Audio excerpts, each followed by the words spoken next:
L'enregistrement il passe très bien. Aujourd'hui, c'est un jour historique pour le pays, parce que pour la première fois dans l'histoire de Maurice post-indépendante, un candidat n'est capable pas déclarer d'appartenance ethnique. Nous, nous sommes partie prenante de cette histoire-là, parce que c'est à la base du combat de résistance et alternative depuis 2005 qui s'est abouti aujourd'hui. Et il fait moi extrêmement plaisir d'être parmi les premiers Mauriciens qui sont capables de participer à l'élection sans avoir déclaré ma communauté ou mon appartenance ethnique.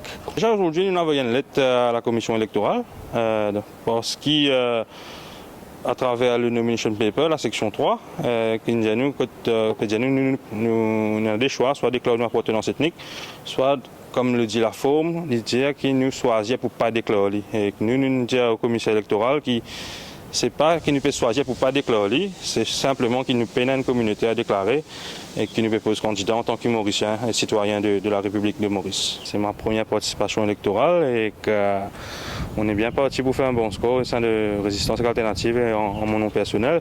Ça va une partie là, pas effrayer nous, au contraire, ça motive nous pour travailler plus fort, pour capable amener un changement dans la société mauricienne et qu'au niveau du Parlement aussi. Aujourd'hui, nous pouvons trouver la façon dont le dépôt de candidature est organisé. C'est on appelle une folklore, mais malheureusement, nous trouvons que c'est un peu une aberration qui dans une société que du monde se faisait travailler au milieu de la semaine. Si nous nous prenons permission pour venir, il y a 500 ou 600 personnes qui peut faire tapage devant la porte, qui peut bloquer le chemin, au nom de quoi, alors que c'est un simple dépôt de candidature. Dans la forme du passeport, vient déposer candidature d'une façon bien sobre et non pas faire un tam-tam politique autour de ça. Un feeling extraordinaire. C'est un moment bien fort dans l'histoire ensemble. Nous lançons seulement 6 mois d'ici là. Donc, ils ont dit, nous trouvons au Nomination Day. Moi, candidat dans 4 bonnes, les autres collègues dans numéro 4, numéro 5, numéro 20. C'est un sentiment formidable que les citoyens engagés qui amènent faire politique avant, ils ont décidé pour venir l'avant pour changer notre pays. Ce qui nous peut apporter des nouveaux, c'est une nouvelle façon de faire politique, c'est une nouvelle façon de discuter avec des gens, c'est aider la population regagner un sens de une vraie priorité.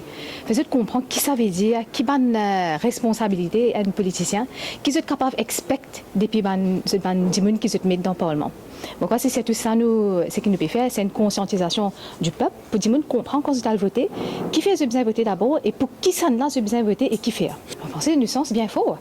C'est tout le cas de bon parce qu'il m'a le terrain depuis un mois, le pouls du terrain, certainement, dans une polarisation entre ces deux blocs-là.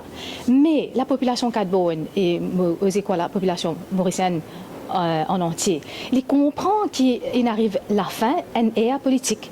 Donc, évidemment, cette fois-là, pour beaucoup de raisons, ils pour un vote assez conservateur, mais tout le monde comprend qu'il arrive là pour mettre une nouvelle qualité politicien dans le Parlement. Ça, c'est clair. Là, nous pouvons faire des tours avec nos candidats dans cette circonscription, aujourd'hui. Après qu'ils nous complètent nos formalités, aujourd'hui, tantôt, nous retournons au terrain, chacun de nos circonscriptions, porte à porte, une réunion privée. Est-ce que vous déclinez votre appartenance ethnique? Certainement pas. Moi, dans mon identité, dans mon sphère privée, moi, dans mon identité, moi, dans la foi, moi, dans mes croyances, moi, je désaccord avec ça. Mais dans le sphère publique, mauricienne avant tout.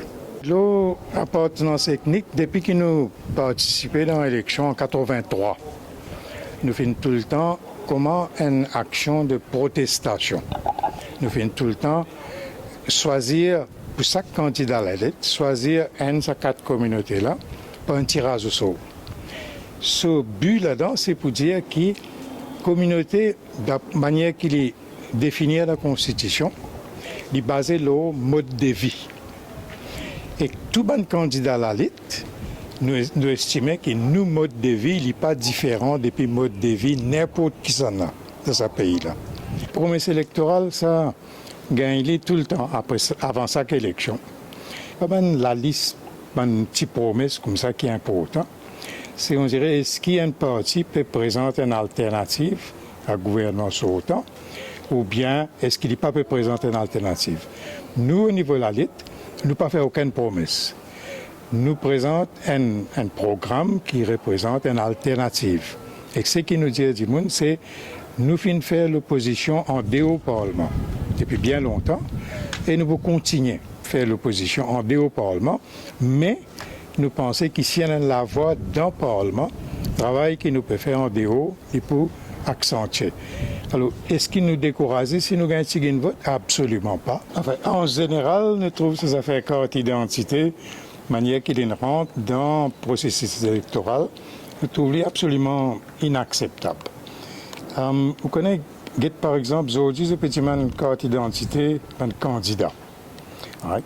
Un candidat, il vient en personne, il signe sur nomination paper devant returning officer. On n'a pas trouvé qu'il nécessitait une carte d'identité là-dedans. Deuxième cafouillage qu'il y en a, on fait que sorti dans le numéro 14. Là-bas, je peux dire nous pièce d'identité tout bon parrain. Il y en a 6 parrains. Là-bas, je dis à nous besoin pièce d'identité tout bon parrain. Je vais insister, quand on lève la voix, les là, on dit OK, pas besoin. Après, moi, je dis à M. Dehoux, il dit que non, ben, parrain, pas besoin de pièce d'identité. Mais vous connaissez, si ça continue, right? Aujourd'hui, en tant que candidat, moi, j'ai besoin de présenter une pièce d'identité. Moi, personne n'y pacifie. Un bout de plastique, c'est bizarre.